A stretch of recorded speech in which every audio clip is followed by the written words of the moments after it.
Busquemos Lucas capítulo 15 nuevamente. Leemos desde el 22. Pero el padre dijo a sus siervos: pronto, traed la mejor ropa y vestidlo, y poned un anillo en su mano y sandalias en los pies. Y traed el becerro engordado, matadlo y comamos y regocijémonos, porque este hijo mío estaba muerto y ha vuelto a la vida. Estaba perdido y ha sido hallado. Y comenzaron a regocijarse. Oremos.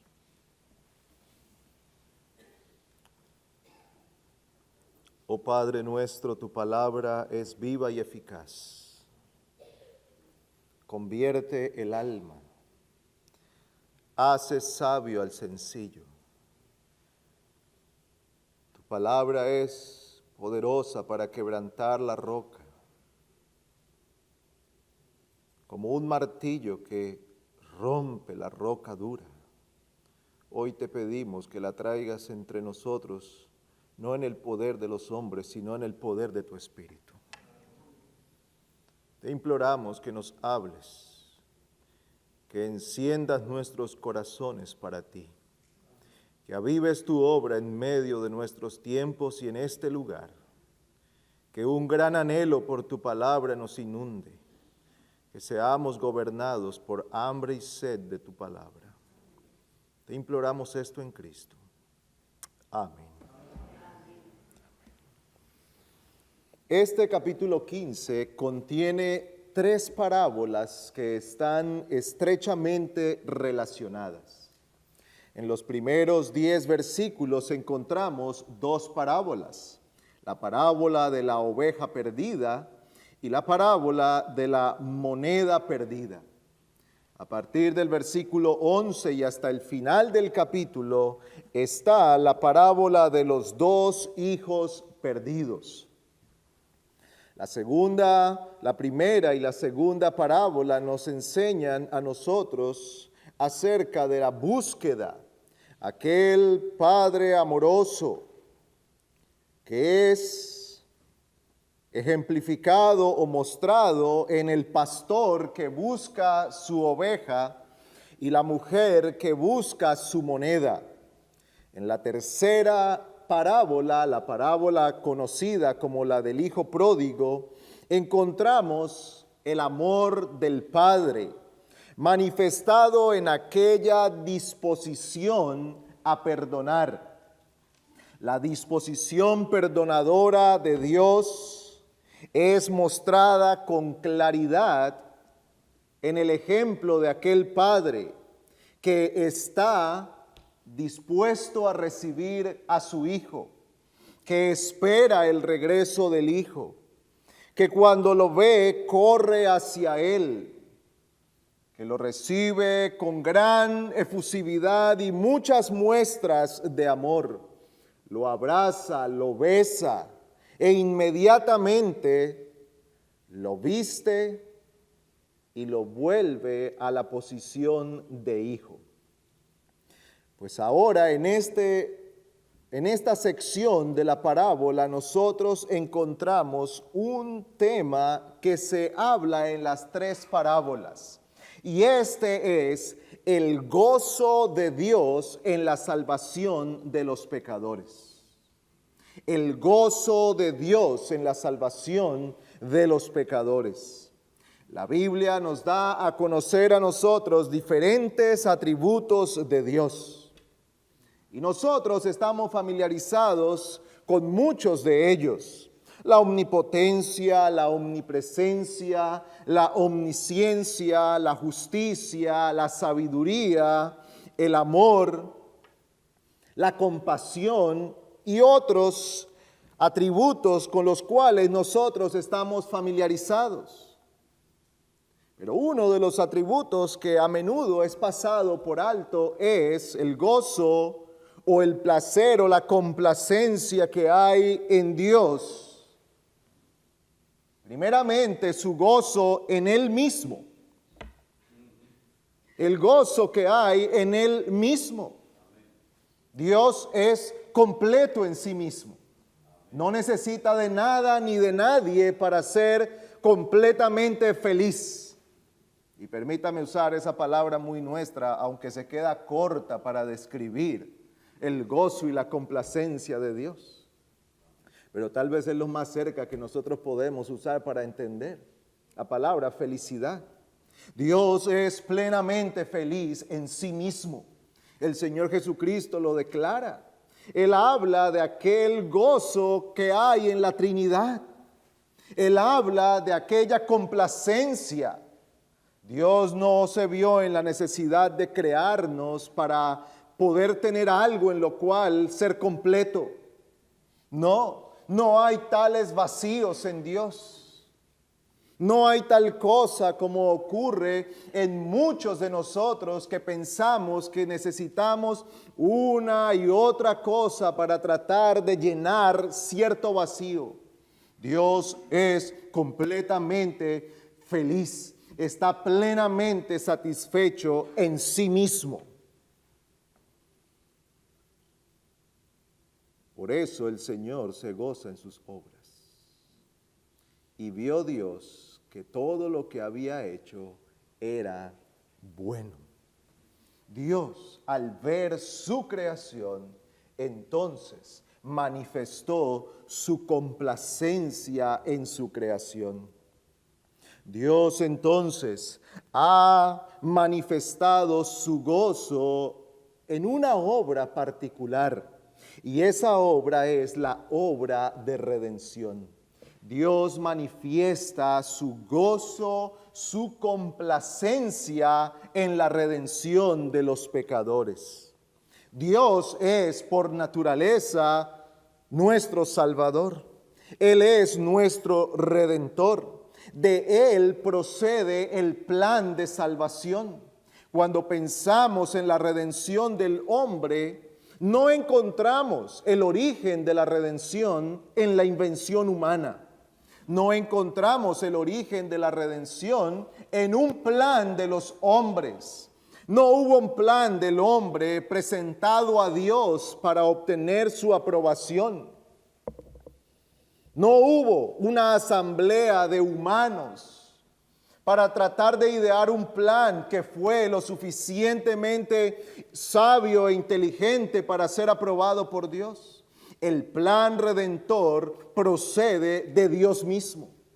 Fue Él quien planeó la redención de los hombres desde antes de la fundación del mundo.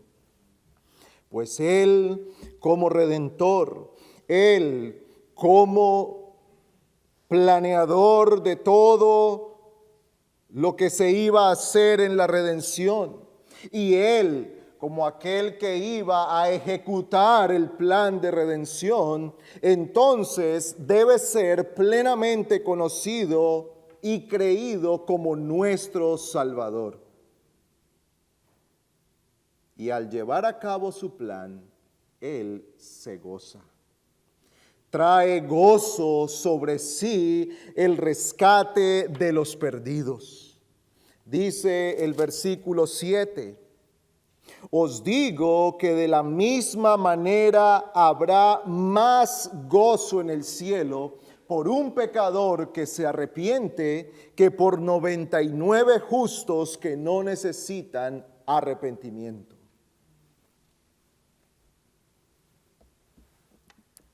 No es nuestro texto, pero allí no está diciendo que el Señor no está gozoso de los creyentes que ya son creyentes y justos. Aquí está hablando de los que se creen justos. La complacencia del Señor y el gozo del Señor no es producido por personas que se presentan a sí mismos como justas. No, Dios no se complace en tal cosa. Dios no se complace en el que llega delante de Dios diciendo te doy gracias porque no soy como este o como aquel, sino que se complace el Señor en un espíritu contrito y humillado. La complacencia o el gozo del Señor está en aquel que se arrepiente. El versículo 10 repite la misma idea.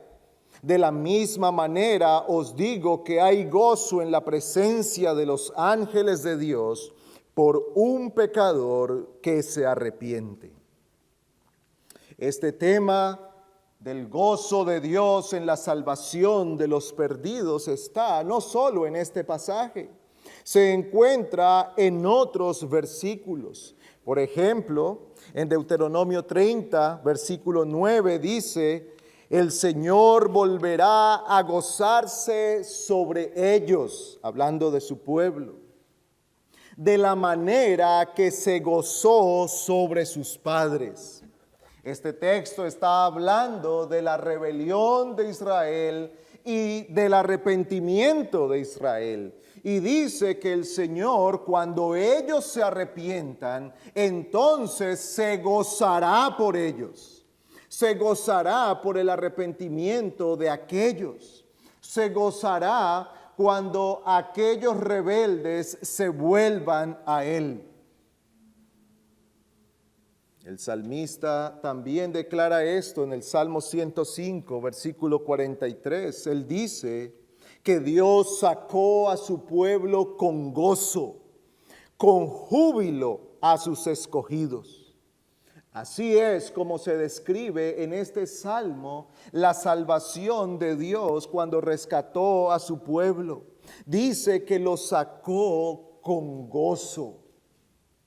El Señor estaba gozoso al traer a su pueblo, al redimirlo de la esclavitud y sacarlo de la opresión, sacarlo de aquel lugar donde había caído bajo el yugo de aquellos malvados. Y esto es una ilustración de lo que ocurre con su pueblo espiritual. El Señor se complace en hacer libre al esclavo del pecado. Dios se complace salvando al pecador. Dios se goza cuando su obra es llevada a cabo en el corazón de una persona y aquella persona se vuelve de las tinieblas a la luz. Isaías 62:5 es otro texto que nos habla de esto y dice: pues como el joven se desposa con la virgen, se desposarán contigo tus hijos. Y como el gozo del esposo con la esposa, así se gozará contigo el Dios tuyo. Qué lenguaje más tierno. Qué lenguaje poético con el cual se expresa aquí la relación de Dios con su pueblo. Como un esposo, como uno que ahora se ha unido en matrimonio y finalmente puede estar con su esposa. Como ese esposo que haya pleno deleite en su esposa, dice: así se goza el Señor de su pueblo. Así se complace el Señor en su relación y en su comunión con su pueblo. Pero para llegar a esta relación con el Señor, tiene que redimir a ese pueblo. El Señor tiene que rescatarlo de la esclavitud del pecado. No hay nadie que pueda tener esa relación con Dios y permanecer en el pecado, permanecer perdido, permanecer esclavo del pecado. Tiene que ser rescatado de su condición, tiene que ser salvo de su perdición, tiene que ser sacado de las tinieblas, traído a la luz, tiene que ser revivido.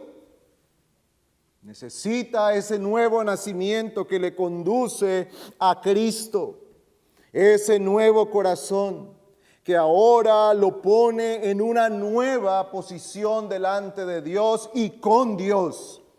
Y cuando eso ocurre, entonces entra en una relación con Dios que este pasaje describe como aquella relación hermosa y perfecta entre un esposo y una esposa que se deleitan mutuamente en estar juntos. Y aunque tal vez nuestro concepto o aún nuestra experiencia del matrimonio no sea la más dulce, el matrimonio entre Dios y su pueblo es perfecto. Es perfecto. Tal vez usted diga, yo no podría usar mi matrimonio como un buen ejemplo para hablar de comunión, dulzura y gran y hermosa relación. Sí, eso es cierto, el pecado hace cosas horribles en la vida de los hombres. Pero saben, la relación que habrá entre Dios y su pueblo será perfecta, hermosa. Por otra parte, Jeremías también nos habla de este gozo del Señor. Dice, he aquí, yo los reuniré de todas las tierras a las cuales los eché con mi furor y con mi enojo e indignación grande, y los haré volver a este lugar, y los haré habitar seguros, y me alegraré con ellos haciéndoles bien, y los plantaré en esta tierra en verdad de todo mi corazón y de toda mi alma. Jeremías 32, versículos 37 y 41. ¿Qué declara el Señor aquí? Esta es una profecía para Israel, pero no olvide, esto es un tipo de lo que habría de ocurrir o lo que ocurre con su iglesia. El Señor los reúne, junta a su pueblo.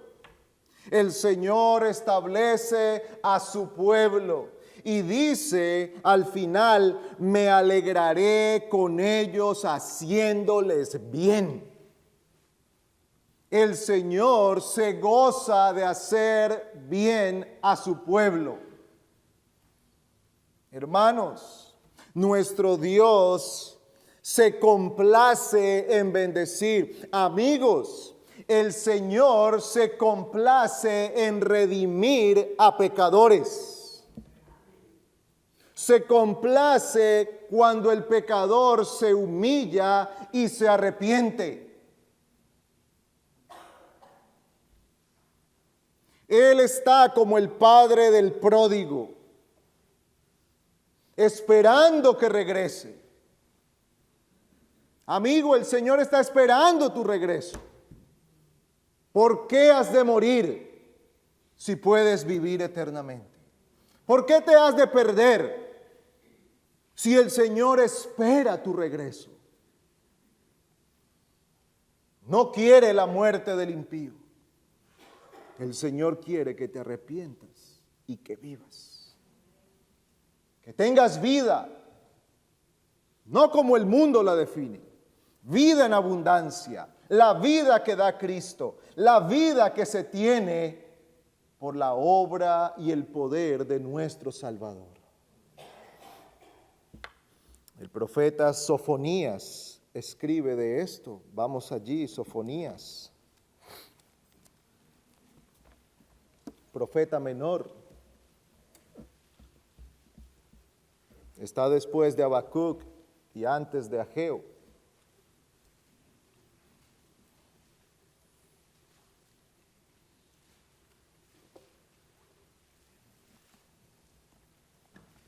Mire la profecía, la promesa que encontramos aquí, capítulo 3, versículo 14, dice: canta jubilosa, hija de Sión, lanza gritos de alegría, Israel, alégrate y regocíjate de todo corazón, hija de Jerusalén.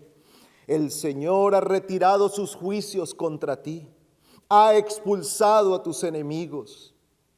El Rey de Israel, el Señor está en medio de ti, ya no temerás mal alguno.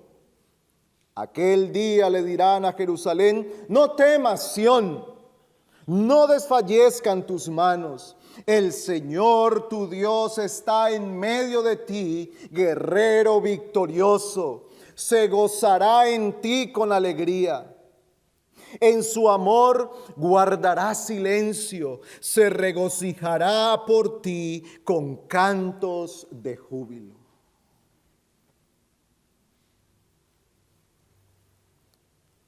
Otra vez un lenguaje poético. Cantará, callará de amor, como el esposo enamorado que contempla en silencio la hermosura de su esposa. El Señor se complacerá al ver su obra. Él mirará a sus salvos, sus redimidos. ¿Y qué dice aquí? Se gozará en ti con alegría y en su amor guardará silencio. Se regocijará por ti con cantos de júbilo. Oh, hermanos, definitivamente que estas imágenes que se nos describen con estas palabras nos presentan a nuestro Dios complaciéndose en la salvación de los perdidos. Cuánto amor, cuánta bondad y misericordia. Cuánta misericordia derramada de parte del Señor. Pues estos pasajes que hemos visto y cómo la Biblia presenta el gozo del Señor en la salvación de los perdidos, se hace evidente en la parábola del Hijo Pródigo. El gran gozo mostrado por el Padre en el regreso del Hijo Pródigo. Dice el versículo 23, y traed el becerro engordado, matadlo y comamos y regocijémonos, porque este hijo mío estaba muerto y ha vuelto a la vida. Estaba perdido y ha sido hallado, y comenzaron a regocijarse. Lo primero que dice aquí es que el Padre mandó a traer el becerro engordado. Este no era cualquier becerro. No era cualquier animal, no era un becerro. Él no dijo traigan un becerro, traigan un cabrito, traigan y maten un animal y hagamos una fiesta. No, Él mandó por el becerro engordado. Este becerro engordado generalmente era usado para ocasiones muy especiales. Estaba reservado especialmente para una gran celebración, tal vez una boda o algún otro tipo de banquete muy especial. Ese animal estaba reservado para aquel momento y el Padre manda que sea traído ese becerro, el engordado, el que iba a declarar cuán especial e importante era la celebración que se iba a dar. Tenía entonces por objeto no solo un banquete, sino un festejo. Había un festejo especial, era un día de celebración. Y el Padre nos da aquí la razón por qué se da esta celebración. Dice él, porque mi hijo estaba muerto. Era muerto. Mi hijo se había muerto. Físicamente no había ocurrido tal cosa, pero en su rebelión, en su separación y en el rompimiento con su casa y su familia, era como un muerto, como si hubiera muerto. Ahora, en lo que respecta al ser humano, el ser humano sí ha muerto en su relación con Dios. La Biblia describe al hombre como muerto en delitos y pecados. Ese muy conocido pasaje de Efesios capítulo 2 nos habla acerca de esto y el apóstol escribe, y Él os dio vida a vosotros, que estabais muertos en vuestros delitos y pecados, en los cuales anduvisteis en otro tiempo, según la corriente de este mundo, conforme al príncipe de la potestad del aire, el espíritu que ahora opera en los hijos de desobediencia, entre los cuales todos nosotros, dice el apóstol, en otro tiempo vivíamos en las pasiones de nuestra carne, satisfaciendo los deseos de la carne y de la mente, y éramos por naturaleza hijos de ira, lo mismo que los demás. Aquel que se ha apartado y que ha nacido apartado de Dios y ha vivido en esa condición, está muerto en sus delitos y pecados. Todo aquel que vive en la corriente de este mundo, que piensa como este mundo, que sirve a los designios de este mundo, que se ocupa de las mismas labores y afanes de este mundo, y no estoy hablando de trabajar y estudiar, me refiero a las filosofías y pensamientos que operan en este mundo que son contrarios a Dios. Aquel que vive bajo esos parámetros de vida, la Biblia dice que tal persona está muerta en sus delitos y pecados. Muerto, su relación con Dios se ha cortado, ha habido una separación que humanamente es imposible de restablecer. Tiene que obrar Dios. Dios tiene que venir con su obra, dar vida a ese muerto para que entonces él pueda regresar a Dios. Y dice Pablo, todos nosotros vivíamos de esa manera. Esa era nuestra condición. No solamente la condición del que ha caído en grandes delitos y pecados muy groseros. Es la condición de todo hombre que ha nacido en esta tierra después de Adán y Eva. Todos los hijos de Adán y Eva hemos nacido en una misma condición, caídos, muertos en delitos y pecados. Y Dios tiene que despertar ese corazón. Dios tiene que darle vida. Dios viene por el ministerio de su Espíritu aplicando la palabra y entonces tiene vida y regresa al Señor. Y Dios dice, hagamos fiesta porque este que estaba muerto ha vuelto a la vida. Hay gozo en el cielo cuando un pecador se arrepiente.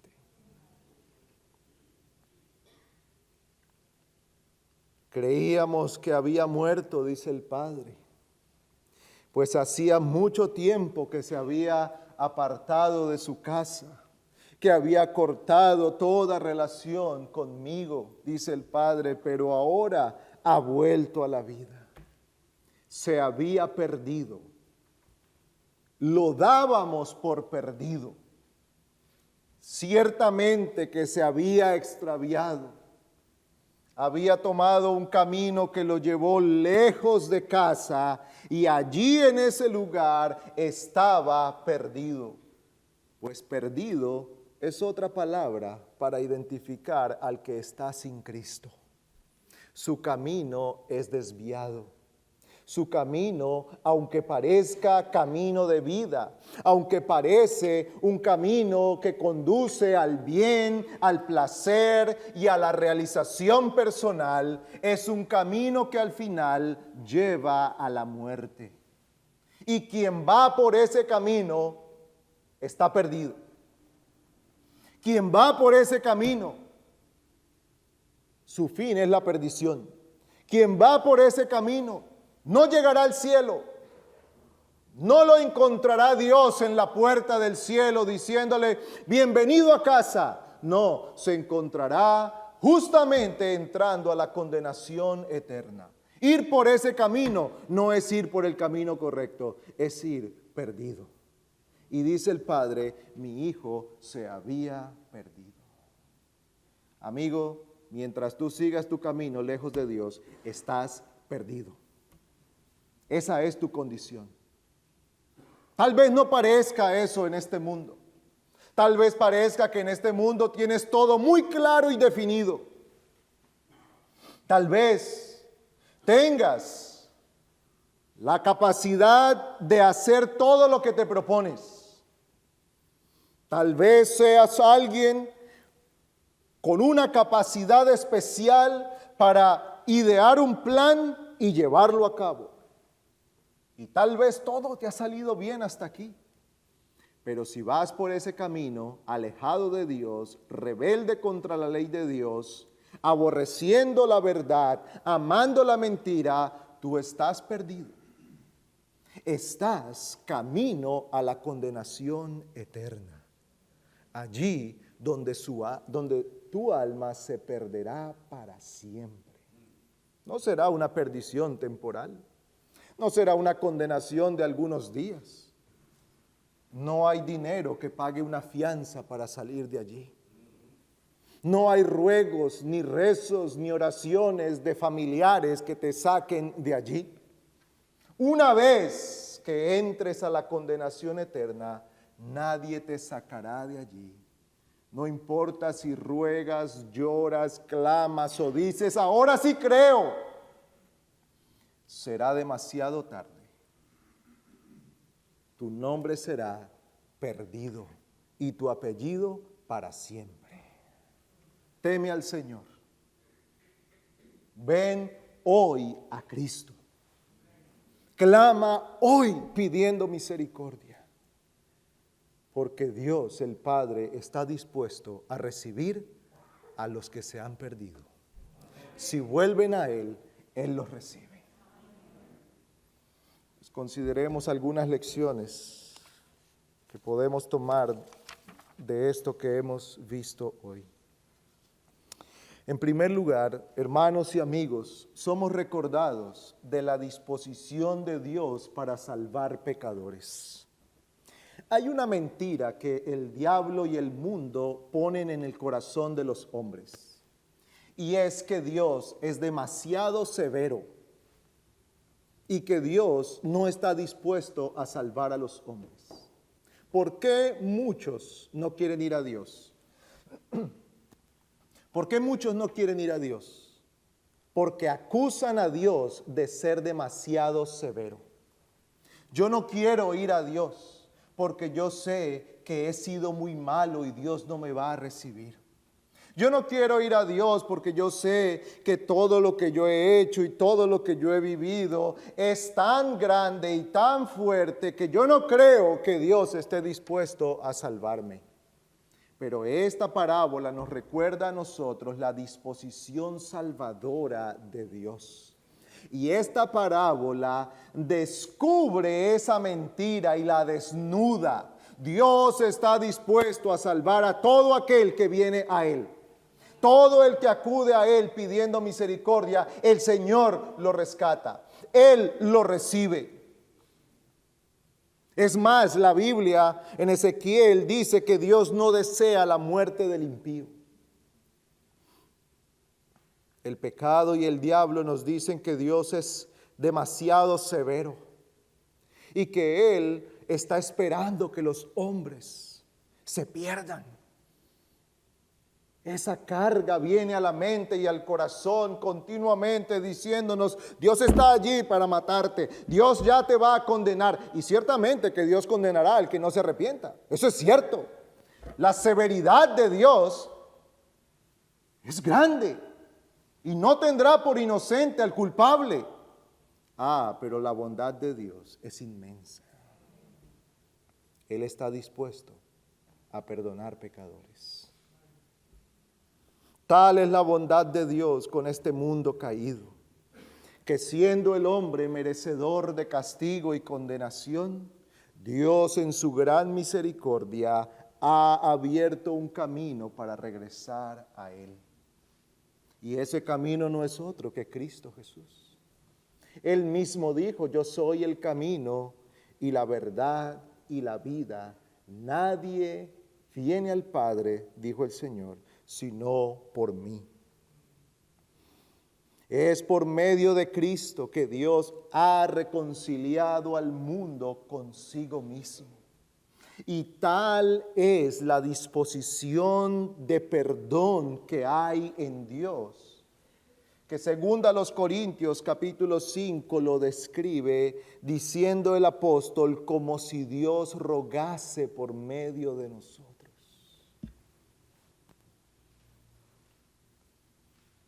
Considere por un momento la disposición tan grande que Dios tiene para perdonar a los pecadores, que Pablo usa la palabra como si Dios rogase, como si Dios estuviera rogando: arrepiéntete, no te pierdas, ven que hay perdón, ven que hay salvación.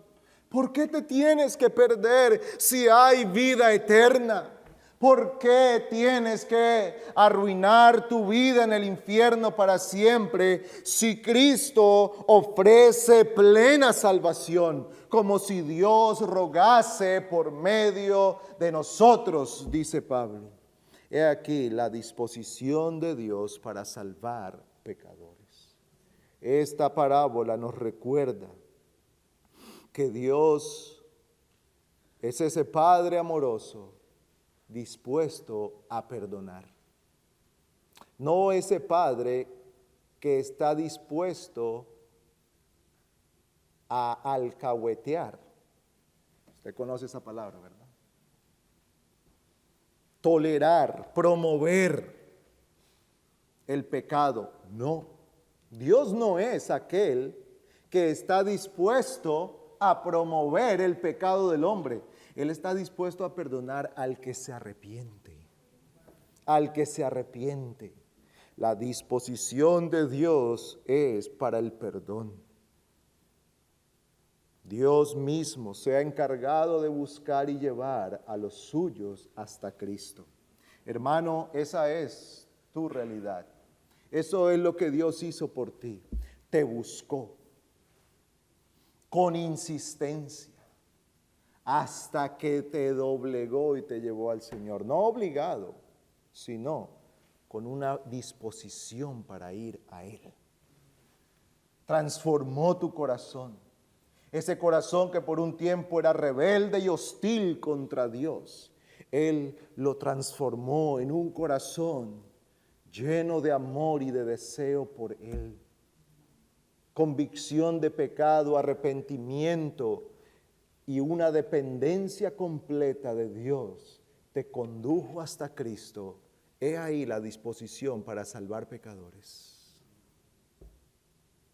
Tal vez algunos de ustedes pueden enumerar cosas terribles en su vida pasada.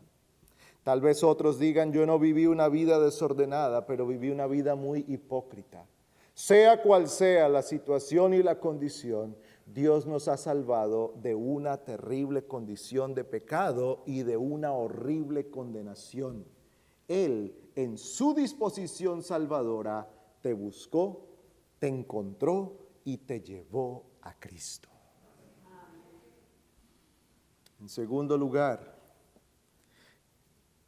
esta parábola nos recuerda que la salvación de los pecadores y la celebración de la salvación de los pecadores se centra en la gracia de Dios. Cuando pensamos en la fiesta que se hizo allí, cuando el Padre dice: y comamos y regocijémonos, y al final del versículo 24 dice: y comenzaron a regocijarse, ¿qué era exactamente lo que estaban celebrando? ¿Qué estaban celebrando? Hermanos y amigos, esta celebración era en honor al Padre. Y usted dice: un momento, si fue el Hijo quien regresó. Pero esta celebración estaba honrando la gracia del Padre. La gracia del Padre. El Hijo regresó ciertamente, pero el Padre pudo haberlo rechazado. El Padre pudo haberle dicho: te acepto como esclavo. O el Padre pudo haberle dicho: desaparécete de mi vista, no te quiero volver a ver. Ya perdiste tu oportunidad. Pero ¿qué es lo que encontramos aquí? Un Padre que corre hacia Él. un padre que lo abraza, que lo besa, un padre que lo viste, un padre que le pone un anillo, un padre que lo restituye a la posición de hijo, un padre que organiza una gran celebración, entonces la fiesta no es por el hijo, la fiesta es por la gracia del Padre. Cuando pensamos en la salvación, nuestra mente no debe centrarse en nosotros. No debe centrarse en lo que hicimos. No debe centrarse en que yo vine, yo hice, yo busqué. Sí, en un sentido eso lo hicimos nosotros, pero ¿por qué lo hicimos? Porque la gracia de Dios obró en nuestros corazones. ¿Por qué el hijo pensó en volver? ¿Qué dijo? En la casa de mi padre, que es tan bueno y generoso, hasta los sirvientes tienen comida de sobra. Él pensó en la bondad del Padre, y fue la bondad del Padre la que lo animó a regresar. De principio a fin, esta celebración tenía que ver con el Padre. Sí, claro que era el Hijo que estaba allí, y fue el motivo de la celebración. Sí, el hijo había regresado, pero el padre no está celebrando que su hijo había hecho grandes esfuerzos, ni celebrando que el hijo había hecho un compromiso muy grande para pagar la deuda. Se está celebrando la gracia del Padre. Hermanos, cada vez que pensamos en nuestra salvación, ¿dónde debe ir nuestra mente? A la gracia de nuestro Dios. La gracia inmensa que nos ha redimido. En tercer lugar, la conversión de los pecadores que agrada y que llena de gozo, o que hace gozar a Dios y lo complace, también debe ser nuestro gozo. También debe ser nuestro gozo. El versículo 7 y el versículo 10 habla del gozo que hay en la presencia de Dios. Los que están en la presencia de Dios se gozan de ver la obra del Señor. Y nosotros que estamos aquí en la tierra, debemos también gozarnos en aquello que a Dios le agrada. Debe ser entonces para nosotros una búsqueda la salvación de otros. Debe ser para nosotros la búsqueda de la salvación, el Evangelio, el llevar el Evangelio, la presentación del Evangelio de Cristo para otros, algo central en nuestra vida y central para nosotros como iglesia. Si al Señor le complace la salvación de los pecadores, eso debería ser algo que nosotros buscamos. Eso debería ser algo que nosotros procuramos. Eso debe ser algo que nosotros también gozamos. La salvación de aquellos que están perdidos. Esta parábola presenta a Jesucristo como aquel que ha venido para hacer bien y salvar a los pecadores. La pregunta para nosotros es, ¿tenemos compasión por los perdidos? ¿Hay compasión en nuestro corazón por los perdidos? ¿Se conmueven nuestras entrañas por los incrédulos que perecen? ¿Eso es algo que conmueve nuestro corazón? ¿Eso es algo que conmueve tu corazón? En el examen de tus oraciones, ¿eso es algo que tiene un lugar importante? La salvación de tantos que están a nuestro alrededor perdidos. Si piensas en tus últimas oraciones, ¿ha habido en tus oraciones un clamor por la salvación de tus hijos, de tus padres, de tus familiares, de tus amigos, compañeros, vecinos? ¿Eso ha hecho parte de tu oración? ¿Es solo un pequeño accesorio en tus oraciones o está ausente de tus oraciones?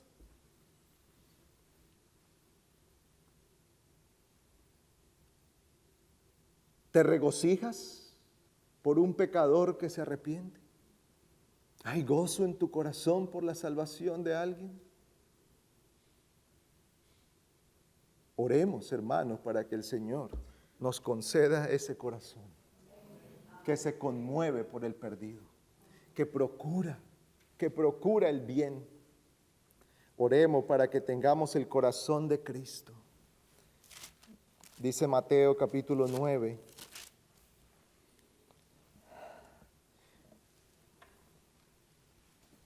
versículo 35. Y Jesús recorría todas las ciudades y aldeas, enseñando en las sinagogas de ellos, proclamando el evangelio del reino y sanando toda enfermedad y toda dolencia.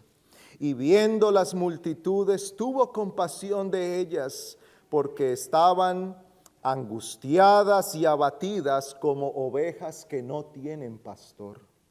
Entonces dijo a sus discípulos: la mies es mucha, pero los obreros pocos. Por tanto, rogad al Señor de la mies para que envíe obreros a su mies. Alguien puede preguntar: ¿y cómo puedo yo cooperar en esto? Pues lo que el Señor hizo aquí nos enseña dos cosas. En primer lugar, dice que el Señor les predicaba. Les predicó el evangelio. Él llevó a ellos el mensaje del evangelio, conmovido por su condición, porque estaban angustiados y abatidos. El Señor vio más allá de lo externo, más allá de el carruaje que tenían, de la hacienda que tenían, de las ropas que usaban. Más allá de eso, Él vio a un pueblo en una condición perdida. Y su compasión lo llevó en primer lugar a predicarle el evangelio. Y en segundo lugar, y unido a la predicación del evangelio, le dijo a sus discípulos: oren para que el Señor de la mies envíe obreros a la mies. Hermanos, últimamente se nos ha hablado acerca de esto. Oremos para que el Señor dé obreros a su mies, para que el Señor conceda que la palabra de Cristo siga siendo predicada y las almas sean salvadas por el poder del Señor. Pero para eso se necesita una predicación fiel del evangelio. ¿Cómo podemos cooperar nosotros si no somos todos predicadores? Si no somos todos misioneros. Oh, hermano, hermana, usted puede cooperar con sus oraciones. Clame al Señor para que Él envíe obreros a su mies. ¿Cómo cooperamos? Cada uno de nosotros ocupémonos de preservar la verdad. Porque si no hay verdad, no hay salvación. Si no hay verdad, no hay fe para vida eterna. Cooperemos en el reino de Cristo preservando la verdad, promoviendo la verdad. Cooperemos en el reino de Cristo con nuestros bienes, para que entonces se pueda seguir avanzando y predicando el evangelio.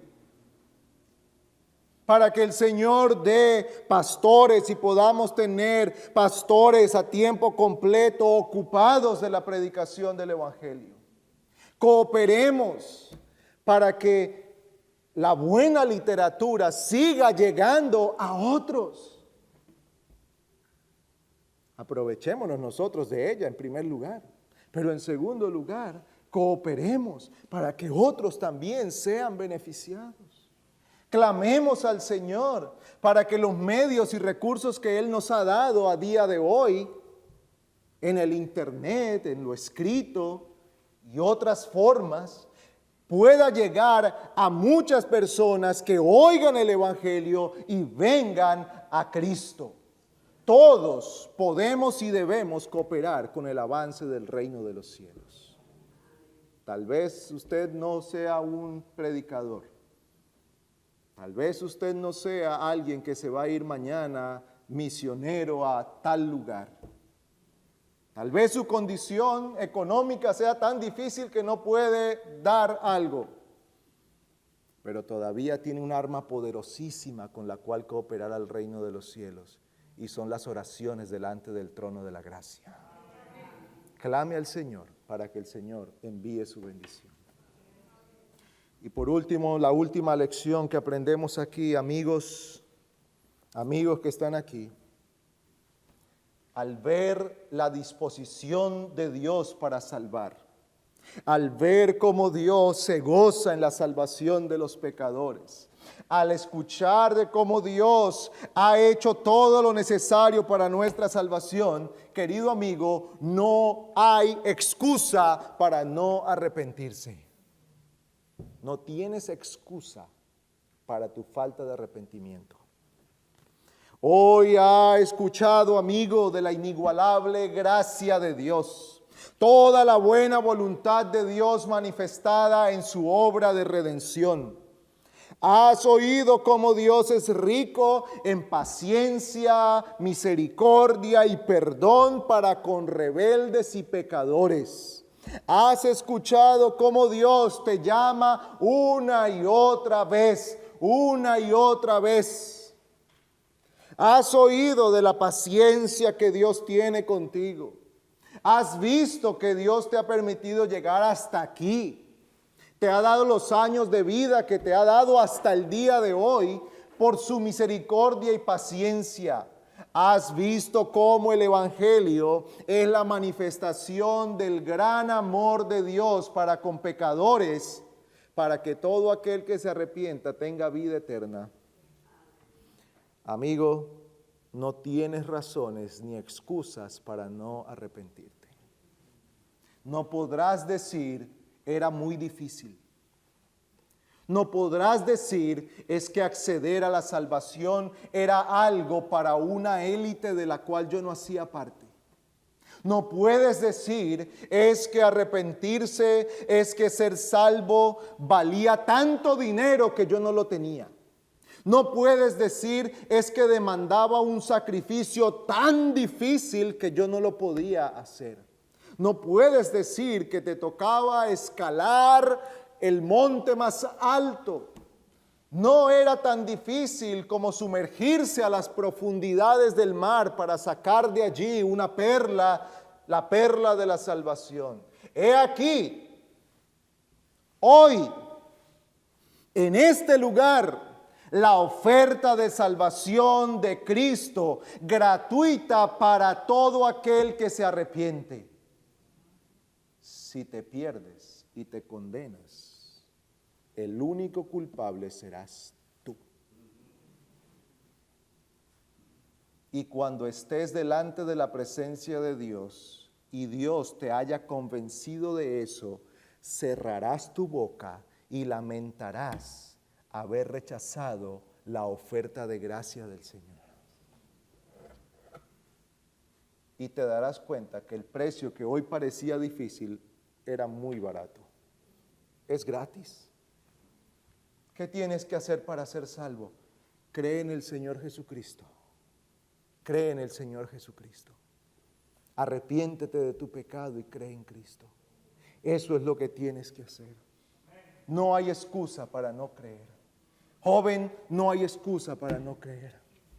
Niños, el Señor no ha dicho que tienes que cumplir 18 años para poder creer en el Evangelio. Hoy puedes creer en el Evangelio. Hoy el Señor te llama a creer en Cristo. Ven al Señor, que hay salvación y plena vida en Cristo. Oremos.